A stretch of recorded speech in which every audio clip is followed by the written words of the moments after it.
Renault Zoe, the facelifted version.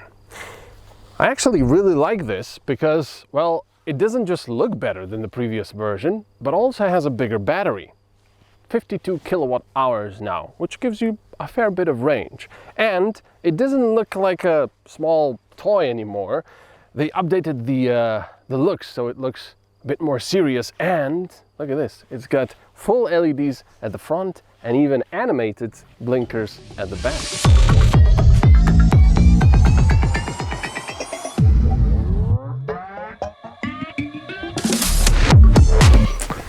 But there are updates in the interior as well. Mostly just everything, really. I mean, the dashboard is now soft, you've got stitching everywhere, the steering wheel looks good, and you've got a full digital instrument cluster here, not just partial, like some Japanese like to do, for example. You've got a big infotainment screen, you've got this new shifter, and there's something that I'm not entirely sure about, and it kind of boggles my mind.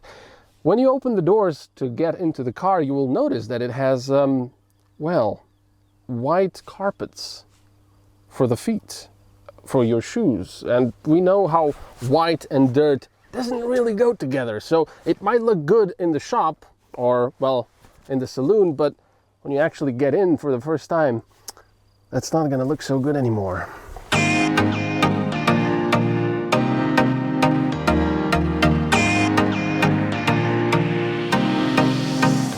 Besides the battery, the biggest novelty are the instruments. Instead of an analog and digital combo, it's all one big screen now, and the graphics are nice.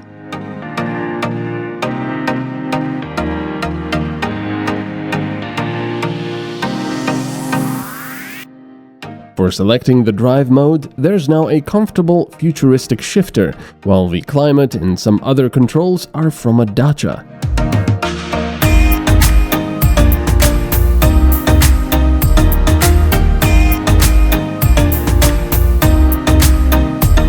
Plenty of surfaces in the Zoe are now soft touch and feel a lot nicer than before.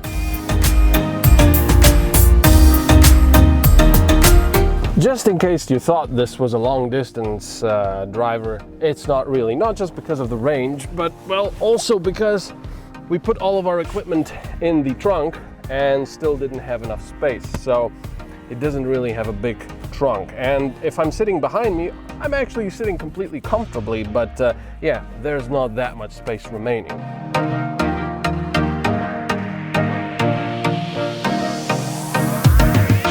I really like how it looks on the outside, as the new elongated lights in combination with the front grille are a lot more serious looking now.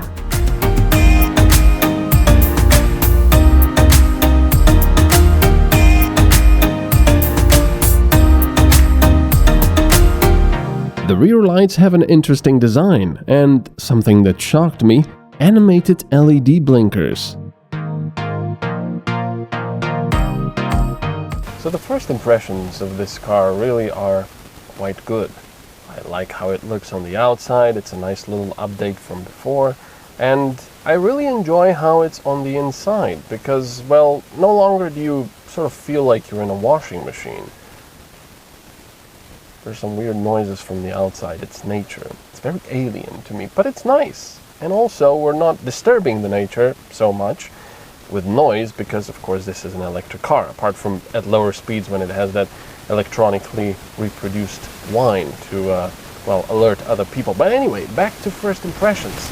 Yeah, instead of being in a washing machine like it felt a little bit like before, where everything was a bit tinny and such, the sound is a lot more dampened, I feel, this time around. Everything has nice, soft touch surfaces. Well, not everything, but a lot of things. And it just feels like a better, well put together product than before. Also, the digital instrument cluster, this fancy shifter, everything really. It also drives nicer, I think.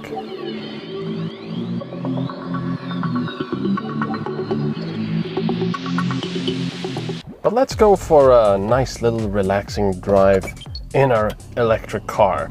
The one thing that I really fault Renault for doing is that only this window, only the driver's window is automatic. All the others, you have to keep your finger on the switch. Why? I thought that mostly Japanese still did that. But anyway, because it's an electric car, it's very quiet. There's no juddering because there's, well, basically no gears. You've got forward and reverse, and that's about it. If you go from 0 to about, I think, 140 kilometers per hour, where the car is limited to, it's all one smooth acceleration. Of course, it tapers off towards the end because it's limited, but there you go.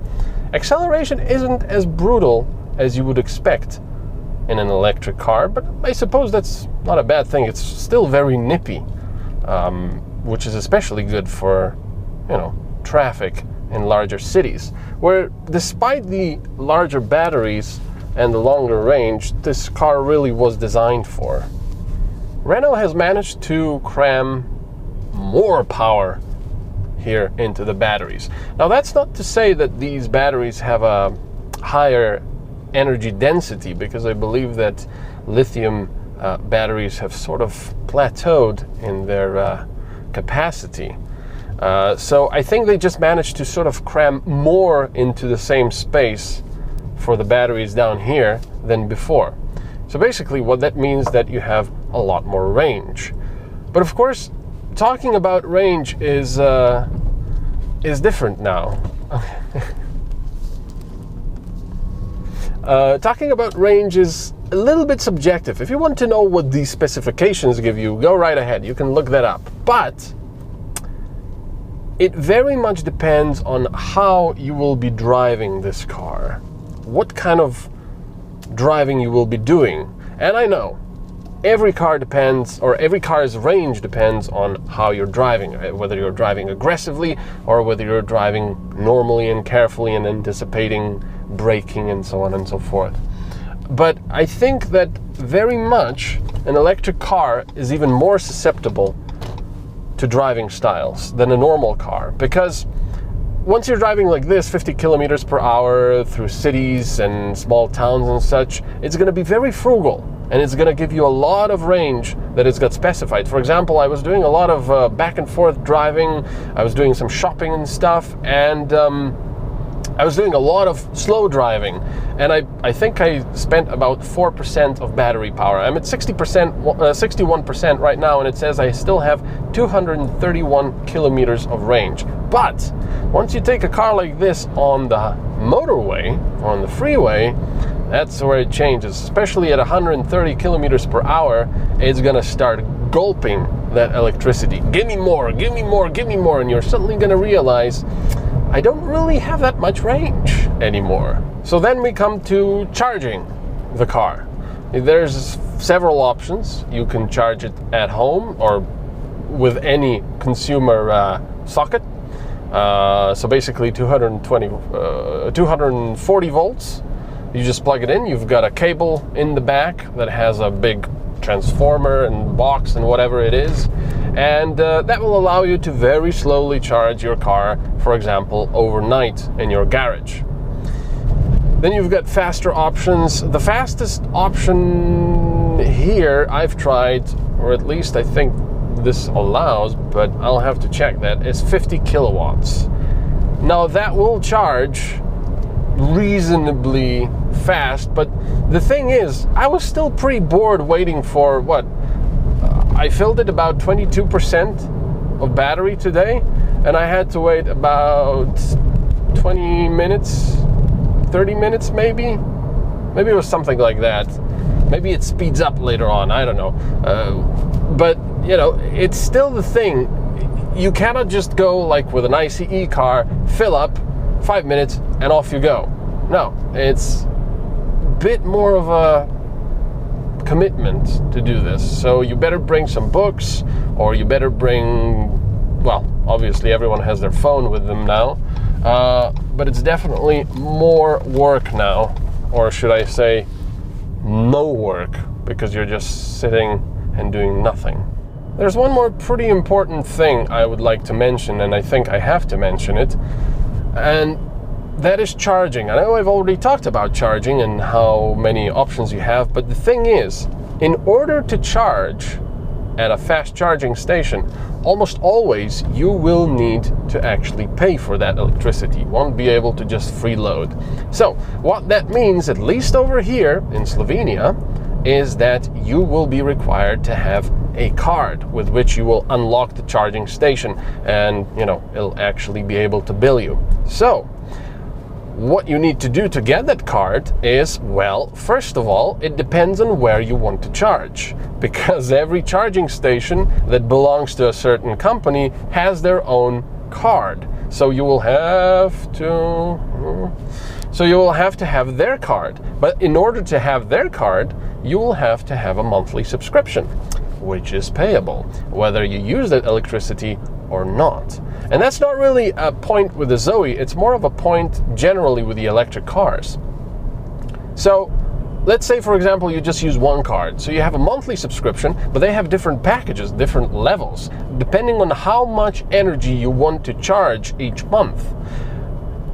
And it's not just enough to pay the subscription, the monthly subscription for that package. Then when you're at a charging station, they are also billing you for the electricity you're using. And check this out. I don't know if that's a thing with all charging stations, but the ones I've been charging at, this car and other electric cars, they don't actually bill you according to how many kilowatts you charge, how many kilowatt hours. They charge you by the minute, which means, funnily enough, that for the first, up to 75%, when the car is charging pretty fast, it's good.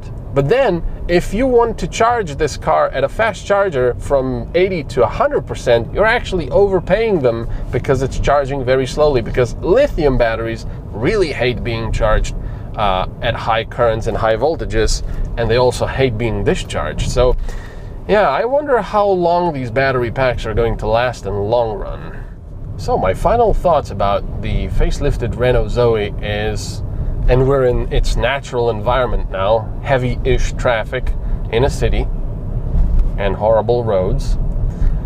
I really like it. I like electric cars generally because I don't own one, because I don't have to keep charging it. I do have to say, even though I only have ever tested electric cars, never owned them, charging them when you're in a hurry and want to get somewhere is actually pretty annoying. And also the range anxiety isn't very good. But otherwise, I really like it. It really does feel like a much more premium Zoe. And I suppose the price really is also a lot more premium than before, especially if you don't take into account any subsidies you might get. But I like it. The only things, like I said, the only automatic window is here on the left side, on the driver's side. That's a bit of a minus. The seats in the back aren't overly comfortable. I have to say that. But hey, you're probably not going to be driving this long distances anyway. And yes, like I said, the price. But otherwise, this is a really neat little car. It looks pretty good. It drives very nicely. It's quiet. It's refined. I like it.